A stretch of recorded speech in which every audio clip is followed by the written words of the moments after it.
Here we go. I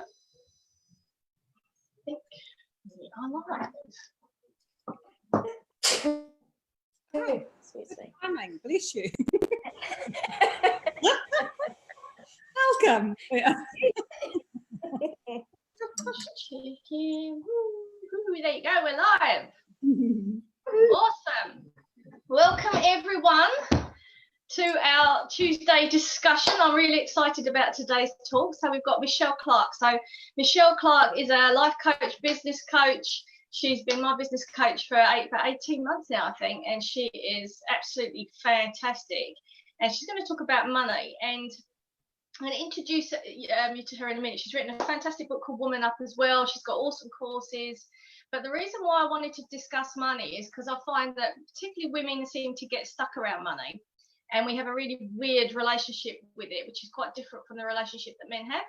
And for me, money is part of health and well-being. That there's lots of different aspects that make us a healthy person or a well-being. And if you are stressed about money, if you have a unhealthy relationship with money, then that actually has a knock-on effect with you physically and emotionally. So I think it's a really important thing to discuss. And particularly when women are kind of hitting 40, things are changing. I think it's a really good time to reflect and reevaluate how we see money and maybe not be quite so scared of it. So that's one of the reasons why I think this is such an important topic. So Michelle, I'm so excited to have you here. Do you want to tell people a little bit about who you are and about your journey? Yeah, sure. Hey, I'm Michelle Clarke, and I'm really excited to be here. I love talking about money. Absolutely love talking about money. So there is nothing I would rather be doing right now. And I hope to get you to move a step closer towards you loving money as well, because it's just so important. You know, as you do one thing in your life, it's the way that you do it in every area of your life. So if you're stringent with yourself in areas of money, then you're probably also stringent with yourself in areas of giving to yourself and self-care and health and all of those things. So what you said, Sarah, is absolutely right. See, too excited about money. I'm supposed to be introducing myself. I've been in business coaching for a long time, but I've been in business for even longer. I bought my first business at 18. Probably set up my first actual business that made me money when I was 8. Wow. Selling eggs to my parents' shop. Yeah, but baking eggs, selling it to their food shop. And yeah, and I always had a really healthy relationship with money. My parents always owned their own businesses, so I guess I had really great role models, but it didn't stop me from having poor money stories. And that's really interesting, right? Even though I had really good money role models, I could make money. I've always been able to make money and think of ways that I can make money and offer really good value. And, you know, it's all about thinking about what people need and giving them that. But then I wasn't able to hold on to that money. So I could earn a whole lot of money, but I could never hang on to it. I always found, you know, I would never really splurge. And that was another money story. I'd never, ever would spend money on myself, but I'd spend it on my kids or my family or the dogs or, you know, or something else like that, or a big family holiday. But there was always these bills coming in as I was making more money. And then I realized that even though my parents had a good relationship with money, they also had the money story going on in the background that, you know, oh, those rich bastards. And I was like, rich bastards. But, you know, so I didn't mind making the money, but I didn't want to hold on to it because I didn't want to be a rich bastard. Am I allowed to swear on your live? Yeah. Well, that's okay. We won't boost. Sorry, guys. Yeah, so that was my money story, and I've done a lot of work on money, and I think it is one of the most important things that I do with my coaching clients is help them get past their money stories. And there's no one size fits all, because we all have a different money story. We all have different parents. We all grew up in different places. We all had, you know, different events in our life trigger certain beliefs in us. And we tend to build all of our beliefs kind of around, you know, sort of up to the age of 7, but we can still build them later on as well. Like if you got made redundant when you were 30 and it was particularly painful and went through a hard time, you know, you can always build new beliefs, negative beliefs all of the time. But the great news is you can actually collapse those negative beliefs and then build up positive ones. So money mindset is a great area for me to work in because I can get great results. And it doesn't just empower people's businesses, it empowers their whole lives. You know, right, Sarah? Like once you've actually changed your money mindset, it changes everything. Absolutely. Why do you think women are particularly bad at it in comparison to men? Do you think we're brought up differently? Yeah, we definitely are. So we're taught that we're taught not to be lavish, we're taught not to be loud, we're taught not to be out there, we're taught to give to others, but not to give to ourselves. So an example that I can think of, I'm trying to kind of explain the difference between men and women, and I'm trying to think of when I was little, and my stepbrother and I are exactly the same age. So I have a really good comparison. Like we were both brought up in the same place by similar families. And when he was 15, he was saving up to buy this big vroom vroom car, and they were like, yeah, you should do it, it'll look great. And then when I talked about buying a car, I was encouraged to buy something sensible and don't spend all your money, because women can't really make money, right? They actually rely on men to make money, and that's kind of the thing, right? But I always have been the breadwinner in my family, or in my nuclear family that I live in now, and my husband doesn't have a problem with that. Maybe he did in the past, we got over that. But yeah, we're taught that men look after us, that we're not really capable of looking after ourselves, so we should probably be careful with money. Do you think that's a reason why sometimes we give our power away to men, so that they're the ones that check the bank accounts, they're the ones that do all of those things, and therefore we think that's not our domain? Completely. And then if we overspend, it's not actually our fault, right? So we almost dip out on ourselves. Well, I didn't know how much was in the bank account, but you should. Yeah. Just like you should know about the food that you put in your body, you should know about what's in your bank account. Like you wouldn't hand over your skin health or your gut health to your husband, so why would you hand over your money health? Just doesn't make any sense. Yeah. It's interesting, like the amount of women as well that say they don't know what's in their bank account. That for me, I didn't track my money. I'd go shopping, I'd have no clue how much I had spent, and it would be my husband that would tell me how much I'd spent, because he'd be the one tracking the money, and I'd be terrified because I'd be like, I don't remember spending that amount of money, and I didn't want to track it. I didn't want to see how much was there, because I was always scared that there wouldn't be anything there, and so I'd just hope it would just disappear. Yeah. And I suspect that's again quite common that we do. We kind of hope it will just disappear, or we think that we're not bright enough, or that we're not good at numbers, or we have all these stories about money that we don't have about so many other things. Especially that I'm not good at numbers. I don't know a single woman that doesn't have well, maybe accountants, yeah. But I don't know many women that have that don't have the I'm not good at numbers. And I told myself that story for years. And I mean, I've never had a business go bankrupt. I know you're supposed to have a rags to riches stories, but I just don't believe in it. I've never had a business go bust. But even though my businesses were always successful, up until, I don't know, maybe 35, I had the I'm no good at numbers story. And so I wouldn't really look at what was in my business bank account. There was always enough, right? Because I had the belief there would always be enough. So there always was enough. But sometimes there would come along a great coaching course or something that I wanted to do, and I couldn't do it because I didn't have enough money, because I wasn't looking at, how I should compartmentalize it. And that was because I'm no good at numbers. So therefore I just have to trust it'll be okay. And it was the wrong thing to do. So what kind of things can women do to kind of get over all of these stories? Yeah, it's a lot of journal prompting. It's a lot of coaching. It's a lot of stuff. The money mindset course that you did, Sarah, I've actually just launched it publicly and made it ridiculously cheap. Like it's normally $399, and I've pumped it out there for, I think it's $39. No, it's $29. I've made it $29. It's a whole month of money mindset stuff. So people are welcome to do that if they want to.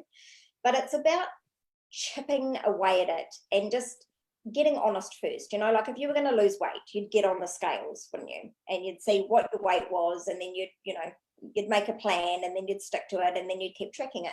Well, it's the same with getting a better money story. You need to actually have a look at what's in your bank accounts, and then decide what your plan is. Like, would you like to build up a savings account? Would you like to buy yourself a diamond ring and marry yourself? Would you, what do you actually want to do with your money? Is there a coaching course that you want to do? Is there a piece of equipment that you want to buy for your business? Is there something, a family holiday that you want to do? Decide on what your goal is, and then start saving towards that.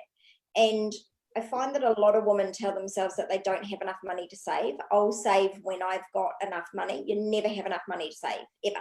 Right. You just have to decide how much you want to save and start putting that away. And if that's 50 cents a week, Yeah. so be it. And you just make an absolute rock fast rule that you will never ever touch that savings account. In fact, open, like if you bank with BNZ, open it up in Westpac, make it as untouchable as you possibly can. Don't have internet banking for it, don't have a card for it, and you just automatic transfer over the 50 cents a week. And then when you feel comfortable with that, then you up level it. Like at any point you're getting comfortable, you're not growing. If you feel serene and comfortable all day long, you're not growing.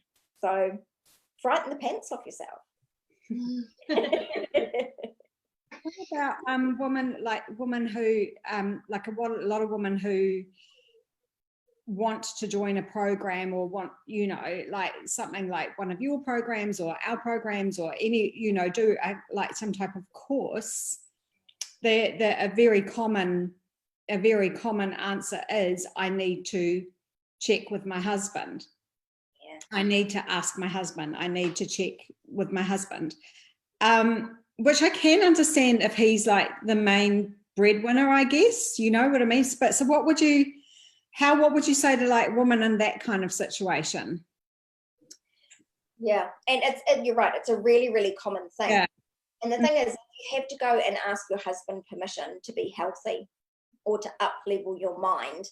Generally, it's not about having to ask your husband permission, because really, like, how many of us have husbands that say, no, you can't buy a program for your health, or no, you can't increase your own business? I mean, like, that would be ludicrous, right? I don't know about you, but I wouldn't live in a relationship like that. So then it really actually comes down to not backing yourself. I find it is never actually about asking the husband if you've got enough money to do it, because, well, actually, maybe you don't know how much is in your bank account, right? So if you are in that situation, then maybe you do need to go and ask if there's enough in the bank account. In my experience, it's generally about allowing an out for them. So they're like, I want to do the program, but I don't want to commit to it. What about if it doesn't work and my hormones are still rubbish? Like, we're like, what about if it doesn't work? So, and this makes me sound barbaric, and the feminist in me screaming, trying to not let me say it, but really men's role is to make us feel safe, right? On a basic level, it is their job to make us feel safe. They want to make us feel safe. They're happy when they're making us feel safe. That's why they want to make money and provide for their families. And if you go to them and say, can I have $4,000 to do a hormone empowerment course, and you're not feeling safe, they're going to pick up on that on an energetic level, even though your man will tell you he never feels energy. He does, right? He's going to feel that you're unsafe, and he's going to go, no, babe, we don't have enough money. And then you're like, I knew it. I knew I didn't have enough money. I knew it wasn't the right time for me. Interesting. What would you say about fear? How does fear affect money? Because I know a lot of women are kind of, there is a fear about not making enough. If particularly whether you're starting a business, whether you've got a salary, the whole COVID thing, there was a lot of fear about, if I don't have enough income, how am I going to survive? And so that's scared people into wanting to spend money, or how, so does fear stop us making money? Of course, absolutely. I mean, if you think about that, you're a magnet for every single thing in your life. If you're emitting a beautiful love vibe, then you're going to find yourself surrounded by people that are beautiful and loving. If you are emitting and I'm afraid of money, you're going to attract situations that allow you to be fearful of money. Like, the universe provides always. So whatever you're emitting, it's going to give straight back to you.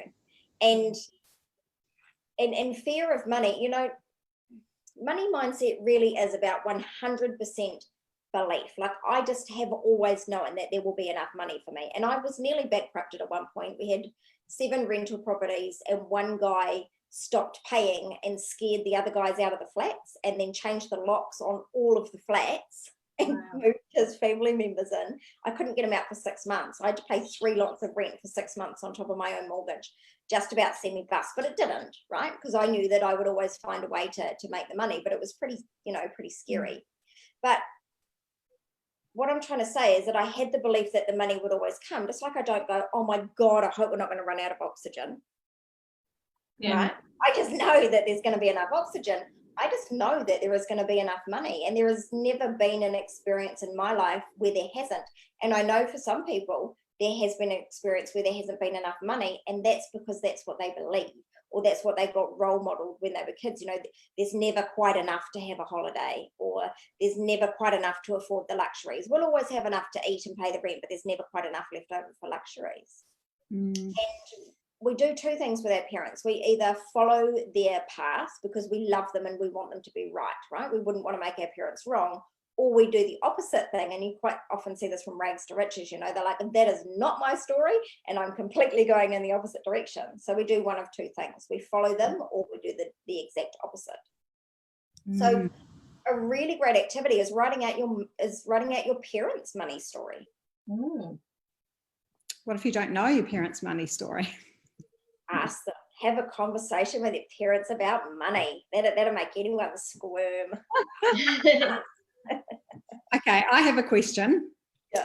What if your partner has completely, which I'm sure you have a brilliant answer for this. What if your partner has completely different mindset to you?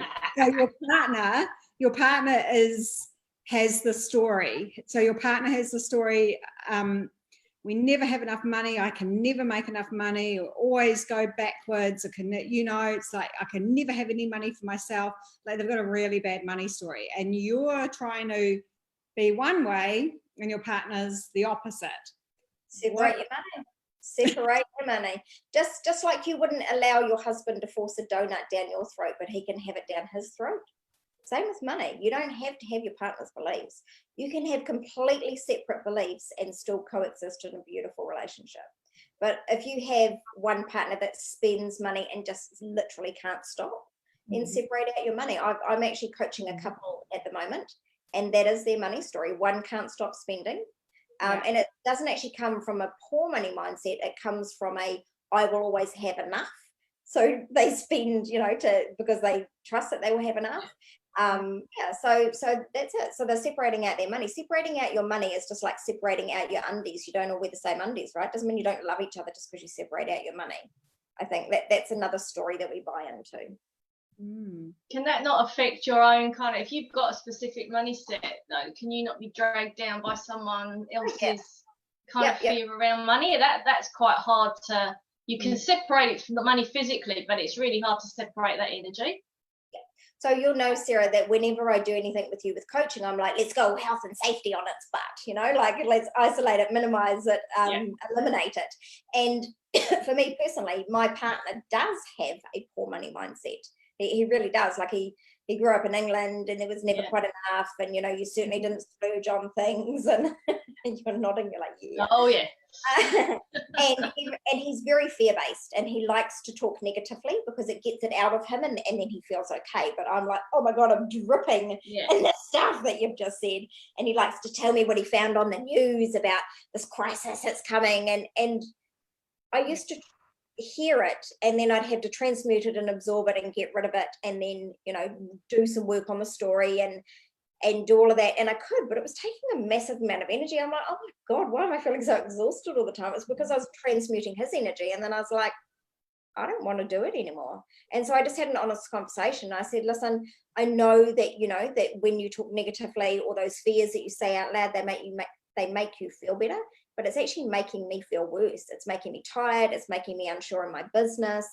Like when I set up my salon, I don't know, what was it, 5 years ago, literally every person in my family said, oh my God, you're nuts. You're gonna lose money. You're gonna go bankrupt. I was like, don't be ridiculous. And it's absolutely superb. So you've got to back yourself, but hearing that negativity really, really does slow you down. So we just came to compromises. Like now he doesn't listen to the news when I'm in the room, or if he really wants to listen to the news, and he'll say, babe, can you go down to your office? I really want to listen to the news today. So it's just about compromise. And then if he says something, I just say, hey, I'm not available for that. And it's not, hey, I'm pushing you away. It's, hey, I can't deal with that energy right now. Yeah. When I've tried to say that just hasn't gone down too well. Yeah. And of course it doesn't, right? Because you need to have the conversation first about what it's doing to you. And I find, if I'm just completely honest, like if the news is on and I'm like, babe, I'm just finding that so overwhelming, I'm going to lose my shiz in a minute. He gets it, because then I make it about me. It's not about him. I don't make him wrong for wanting to watch the news. I just say that it's not a fit for me. Yeah. And I won't say that this has always been smooth sailing. I mean, there was a point where I was willing to move into my own garage to get away from my husband, Like I was like, I'm just not sure I can continue to do this. But we found a way through it and over it. Now we're way better than before, because we're each allowed to be ourselves. Yeah. And in fact, the man who doesn't want to buy money, like I promised myself when I got to 30K weeks, I'd buy myself a diamond ring, because my engagement ring is so ridiculously small, it's not even funny. Like, we had no money, got married on $4,000, traveled around the South Island with his friend in a bloody tent. So we had no money, and I promised myself that I'd buy myself a ring, and he was the one that actually said, come on, let's go and buy your ring, So they can actually flip their money mindset. Yeah. Wow. That sounds like me. I keep talking about my engagement ring too, going, you need a Look at it. magnifying glass to see the diamond. Yeah. I love Mine it. needs fixing. I've got diamonds that have fallen out of mine, and I'm still wearing it. That needs to be sorted. Yeah. Would the Queen wear that ring, Sarah? No, she wouldn't. She'd get it fixed. Exactly. She's getting there, baby steps. She's bought herself flowers. Hey? I didn't buy myself that, and I still had another argument about tea bags, because I caught him sharing a tea bag the other day, and I went, what the are you doing? And we had another conversation. So it's that whole kind of being tight. Like, no.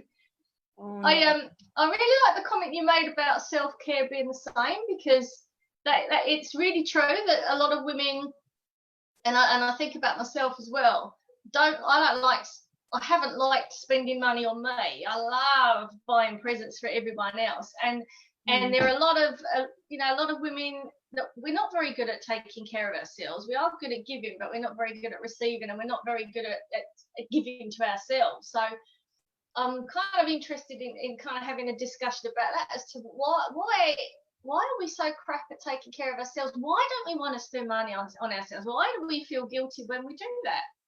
Because when we were little kids and we were pushing our dollies around in those little pretend prams, do you remember, with the little milk bottles and the disappearing milk? Yeah. We were rewarded and encouraged to care for others. So as we were rewarded, we were flooded with endorphins. So we learned to care for people, and then we felt good. So same thing now. You care for a person, you feel good. It's as simple as that. But care for yourself, and you're selfish. Yeah. Yeah. And boys just don't need to do the same. They're not encouraged to care for people. Sure, they might get made to wash the dishes or whatever, but they're not encouraged to say to their friend, hey, you're looking sad today. How are you feeling? Like, you often see little 5-year-old girls saying that to each other. You look sad. What's wrong? Have you ever seen a 5-year-old boy say it? Occasionally I have, but not very often, because it's not rewarded. People are like, oh, stop being a sissy, mate. Yeah. Do you like my man's voice? I thought that was pretty good. So does that mean we kind of, it's more journaling as to why we are, like, even if we journal and we see that that's a pattern that we're repeating because we've kind of been brought up that way, how do you break that story? That is a longer story. That's a real coaching thing. Like, it's pretty much impossible to break that down on your own. And in my experience, 95% of women who don't take care of themselves, it actually boils down to a core wound of I'm not good enough. And that's very, very tricky to crack. And you can crack it. What I do is I work on the core beliefs in the background, and I change it over time, and I build confidence at the same time. So at the same time I'm taking down that limiting belief, I'm building up the confidence so that the gap gets bigger and bigger. And then I do an NLP technique where I just collapse it completely, and it makes it go away. But you've got to kind of do the pre-work before you get there. Do you think that there's a point where you'll just suddenly sort your relationship with money and then that's it, or is this something that you're going to have to work on for the rest of your life? It's like your body. Like, you don't just go to the gym once and then you're hot as hell forever. Yeah. It's haven't got there yet. It's something you've got to continually work on. And even I have money stories, like even now, like after all the work I've done, occasionally I come up against something, like I'm just better at spotting it and working through it now, but I'm like, that's interesting. I find that when we're talking about women, like, I mean, I don't know, this is probably a generalization, but women like not looking after themselves. Like I find a lot of women, I don't know, I think women tend to spend more money than men. And they don't have a problem with buying themselves maybe some new clothes or, you know, spending like a little bit on themselves. But, you know, I mean, I know a lot of women who do spend, you know, money on themselves. I think it's when it comes to when it comes to things like what we're doing, when it comes to self-development and health and, you know, like changing is bigger tickets when the blocks come in, and someone wait, like, you know, like we've had one lady watch us and wait for like a year before she's finally taken the plunge to do it. So it's you know, it's probably for things like that, for things like what we're doing, it's not until the pain gets so bad that they are willing to then spend the money, you know, on their health and well-being and, you know, business and all that kind of stuff, which is like really important. And basically comes down to what's socially acceptable. It's socially acceptable for a woman to go and buy clothes because she must look pretty for the male population, right? Socially acceptable. That's what we're taught. We must look pretty for the opposite sex if we're to attract a mate and have a family. That's just a core belief for most women that have grown up in the Western world anyway. Yet women in business, you know, spending money on developing your own mind is not a thing that is socially acceptable and encouraged. You know, like for instance, when I said to my dad that I was doing this big massive coaching thing, is like, oh, you know, but do you really need another course? And, you know, like, why don't you just stick with what you're doing? And, you know, you're making okay money there. Like, they're afraid for us. They don't realize that they're laying their limiting beliefs on us, but they are. And it's encouraging us not to up level because we're like, oh, maybe they're right. Like my parents actually know me really well, right? My husband knows me really well. My kids know me really well. Surely they know what's right for me, but they don't. You know, they're afraid that if you up level, you're going to change on multiple levels. So you're going to change, which is going to change things for them. And you're going to get smarter and more independent, which deep down men don't really want because they want to take care of you. So there's just a whole lot of social things playing, and I know that this conversation is probably triggering a whole lot of people. Yeah. And if you're getting triggered, I'd write down what's triggering you, and that's what I dig into, because honestly that's where the gold is. And that's what I try and do as a coach, is I try and trigger my people with love always, but quite often, you know, the people that I coach are upset about what I'm saying to them, but we work through that and we come out the other end. That's where the absolute gold is. So if you're feeling uncomfortable, that's great. Why do you think women spend money when it comes to them? Because I know this was something I was really good at. When I look back, I've had money, I've had quite a bit of money, but the minute it's come, it's gone within 5 minutes, and I'm getting better, but for a long time it was really hard to keep hold of it. I'm like, so you're like that. Yeah. So what's that about? Okay, I'm going to do I would normally only do this with my paid coaching clients. Sarah, you will have done it before with me. What I want everyone watching to do is to close your eyes. Okay. And I want you to imagine a really extremely crazily rich person. I mean, crazy rich, the richest person you can possibly imagine in the world. And I want you to see what color their hair is, what shape is their hairstyle, what are their body movements like, their body language, what color are their eyes, what does their face look like? Are they a man or a woman? How old are they? Are they wearing makeup? What's their appearance like? Disheveled or smart? What have they got on their feet? What's on their legs? What's on their torso? What's their body shape? What kind of things does this person say? What are their hand gestures like? I want you to imagine walking up to this person in the street, or maybe passing the person in the street. What's the vibe you get off the person? How much do you actually like that person? 1 out of 10. 10 being, I really like this person. I want to get to know them better. In fact, I wouldn't even mind being them. 1 is, oh my God, this person's creepy. And then I want you to imagine them in a social setting. What do they like? How do they interact with people? Do you actually want to spend time with them? So give that a big fat rating overall out of 10, and then open your eyes and tell me your number. 10. Excellent. Sarah? 7. Okay. Oh, well, it's moved, babe. So that's good. So that basically tells you what you think about being wealthy.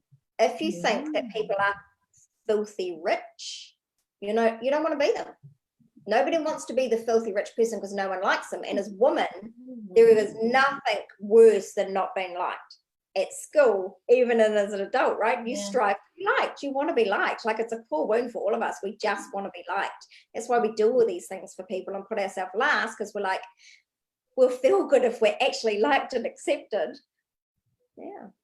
And if the wealthy person is not someone you want to be, then even if you work on your money stories and you get over those money stories and make money, you're not going to hang on to it because you don't want to be a filthy rich person. So if I had a 7 because I saw, I know. Now I'm scared. You're watching me. If it was the 7 because I admired and respected that person, but I was a little bit intimidated, or I kind of found them a little bit vulgar. Yep. That's a story that I've obviously got to work on as to where that's come from, and if that is something I journaled, then that would be something I could kind of get rid of. Yeah, it's going to take some time. Right. But yeah. That is interesting. I thought I'd cracked all my money stuff. Oh, honestly, you never quite crack it. I did that with my daughter, and she's like, "Oh, it's you." Oh, it's you. Oh, that's nice. And when I first started doing this, when I first came out with that activity, my vision was Donald Trump, and I certainly didn't want to be Donald Trump. Yeah. So that's how bad my money story was way back then. Like, that's why I didn't actually hang on to my money. Well, mine changed. I had one person at the start and then another person. It changed. Oh, but both of them, obviously 10. Was it a man or a woman? I had Tony Robbins first and Oprah second. Brilliant. So who would? See, if I'd have thought of Oprah, it would have been a 10. But yeah. Who did you think of? Regan Hillier. Well, I really like, but she's kind of young, and I suppose maybe that, I don't know, she's a bit glitzy for me. A bit too what? Bit too glitzy. Uh-huh. Whereas Oprah's, I think, more someone I could resonate with. I didn't even think of Oprah. I could definitely be her. Yeah, and to meet them in the way that you described, like to meet them in the way that they dressed and the way that they spoke and their whole persona, and if it was just all 10, yeah, right. With those two. Yeah. Excellent. So get on with building your empire, Andrea. That's cool. Totally. Oh, that's really good. What would your, if you had like top 3 tips then for people that have money stories or money issues, what would you say your top 3 tips would be? Would be to take a really honest look at your finances. You can't change anything unless you're actually willing to open up your eyes. So that's the first thing. You actually need to look into your bank accounts. Mm-hmm. The second thing is to start talking about money. When you keep money a dirty little secret, it's never okay to work on it. It's never okay to attract it. It's vulgar to talk about spending it. So just start with some real money conversations. And then journal, like capture any thoughts that you have around money and just start journaling on it. What about journaling new money beliefs? So like 5, 10, 20, positive money affirmations. Yeah. Like every day. You could just start off with 5 or, do 10 or I was asked once to write down 20. I found that quite hard. Yeah. Getting to 20. If you Google, in fact, this is really interesting. So for a workshop I did, I wanted like 100 money quotes. And when I Googled money quotes, it was all really fear-based. And I was like, No wonder we're actually really fear-based around money. It was all fear-based. I was absolutely shocked. So yeah, go ahead and make up your own money quotes. The Secret has an app that you can download onto your phone, and it sends you virtual checks that you have to spend. That's a really good way to get over spending large amounts of money when it's only virtual. And they have a list of 20 affirmations that you can flick through. So that's a good thing to do. A Secret. Yeah. Like the book. Yeah. Oh, wow, that's good. That's a good. I'd be quite happy to spend that virtual check. Oh, me too. It's I'm fun. good at spending. I'm really good at spending. See, I've got the opposite. I'm now becoming tight. So that's obviously, I've gone from one extreme to another where I've overspent, and now because I want to hold on to my money, I've become really tight. Yeah. So you need to remember that money is a river. It's not a pond. It needs to be in and it needs to flow out. Yeah, because remember, the universe loves, or it hates a space. It hates a vacuum. It wants to fill it up. So you need to spend some so that you can have some more come in. That's like a good excuse to go spend this week. This is awesome. And if people want to know more or want to work with you, Michelle, how can they find you? The best thing to do is to jump onto my website, michellebusinesscoach.com, and if you click straight through to the services page, please forgive me for my homepage. It's a bit rough and needs some work on it. That's a project I'm working on. But if you click straight through to the services page, and if you scroll down, you'll find Money Mindset. And if you click on Explore Now, it'll take you through to the special that I've put on for $29. Awesome. And what kind of things have you got in that special, like in that Money Mindset So course? much. What will they learn?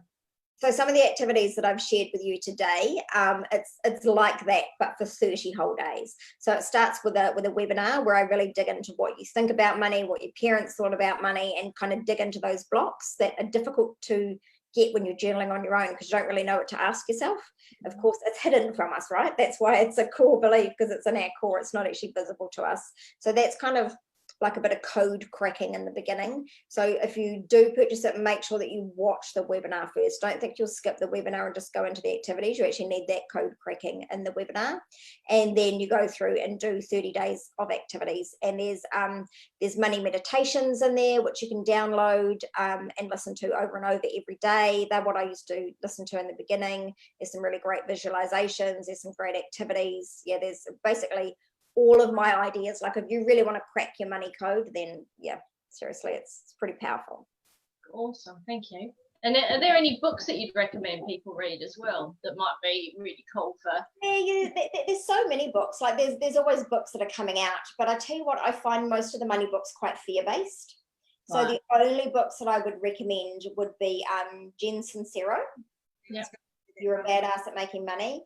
And really the only other one that I like, and it's such an old book, but seriously, if you want to get better around money, Think and Grow Rich by Napoleon Hill. I mean, it's 100 years old, right? But it's got some really good stuff going on in there. Awesome. Cool. I just had a look. There aren't any comments. Everyone's all quiet. Everyone's all quiet. They've gone, oh my God, oh my God. Oh, wow. It's good though. It's a really important conversation, and I think particularly when we're in our 40s, this is a chance to reflect, and it's a chance to actually make some changes. Yeah, so it's important. Good. All right. Well, that has been so much fun. I could literally talk about it all day long. I really appreciate that. It's been really cool, and it's certainly showed me that I've still got some work to do. We always do. Don't beat yourself up about that. We always will. We will. All right. Well, thank you. I really appreciate giving up your time this morning, Michelle. It's been really cool. Awesome. Awesome. Right. Thanks a lot. All right. Bye, guys. See ya. Bye, everyone.